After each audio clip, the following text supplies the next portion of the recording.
Jo crec que hi ha dues coses molt interessants de la campanya de l'Obama per nosaltres.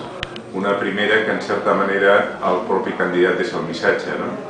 Obama, la seva vida, la seva trajectòria, la seva forma de pensar, és la demostració del somni americà. Una persona pot arribar inclús a president del país partint d'un lloc social molt baix o molt diferent de les elits de l'est dels Estats Units. Un altre missatge important és que la campanya d'Obama es centra en valors, es centra en la voluntat de progrés, de canvi, en la idea de l'esperança, del futur. I això hem d'aprendre perquè nosaltres cada vegada més fem campanyes a curt plaç, molt pràctiques, molt pensant en punts concrets, en el que els demòcrates diuen la llista de la compra.